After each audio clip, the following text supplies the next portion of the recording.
Ganito maging pinakamagaling na pulis, Part 2. Nagsimula ang lahat sa Anonymous City. Mapayapa lang na naman tayong nakabantay sa highway nang bigla na namang may kamoteng delivery driver ang humarurot sa harapan natin. Nagawa pang bumuelo para siguradong hindi natin siya mahahabol pero hindi niya alam na basta kamote ay hindi natin palalampasin at kaagad nating bibigyan ng violation ticket. Nung isang araw lang ay meron tayong nahuling kamoteng jeepney driver, ngayon naman ay kamoteng delivery driver naman. Nagsikalat na talaga ang mga kamote ngayon at wala na silang pinipiling lugar, pwede naman sila maging kamote basta isaksak lang nila sa kokote na wag magpapakita sa akin dahil kukurutin ko itlog nila. Alam nyo namang nangungurot ako ng itlog ng mga kamote. Mukhang wala talagang balak huminto tong isang ito, kanina pa ako busina ng busina at obvious na rin naman na kailangan na niyang huminto dahil naka-open yung siren ko. Grabe na talaga ang mga kamote ngayon, talagang pahihirapan ka muna bago mo sila makuha. Ay mahuli pala. Dito sa part na ito kung mapapansin nyo ay nakalabas na kami ng Anonymous City at hanggang ngayon ay hindi pa rin humihinto itong delivery driver na ito. Talagang todo karipas pa rin ang takbo niya kahit lumapit na ako sa kanya, parang yung crush mo todo lapit ka pero lumalayo naman sa'yo.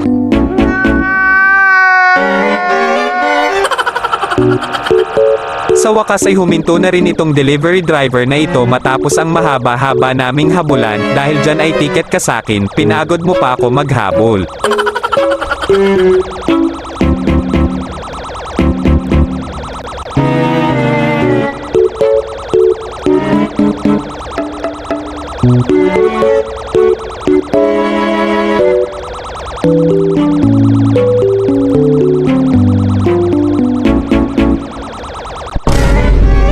Hindi lang ata overspeeding ang pwede kong ibigay na violation dito dahil mukhang lasing pa ata tong delivery driver na ito. Balak pa ata akong lokohin ng delivery driver na ito, nagmamadali daw siya sa mga order pero papuntang desert, sino pagde-deliverin mo dyan, yung cactus?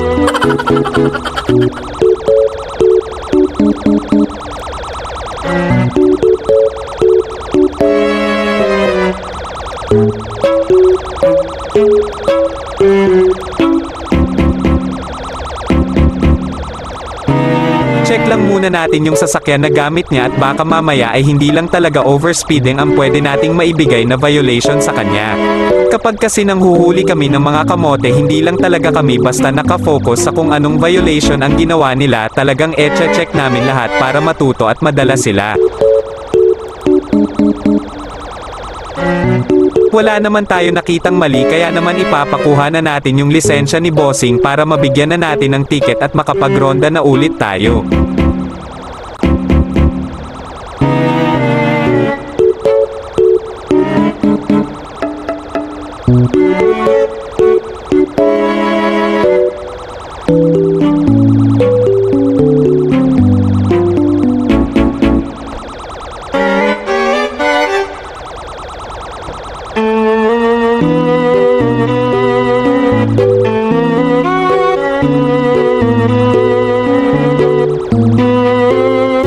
Makikita natin wala namang mali sa lisensya na ibinigay ni Bossing, Anonymous Citizen's License naman ang natanggap natin.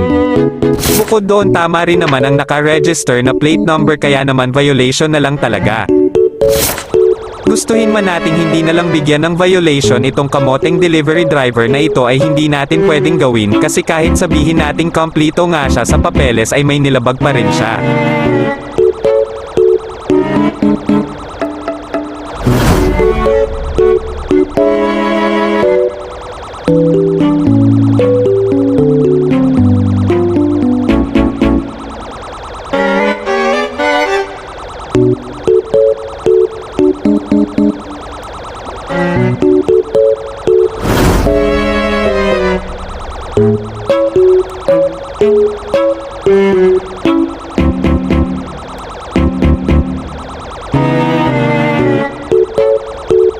At dahil tapos na nating mabigyan ng ticket ang kamoteng delivery driver na ito ay babalik na tayo sa Anonymous City para magronda na ulit.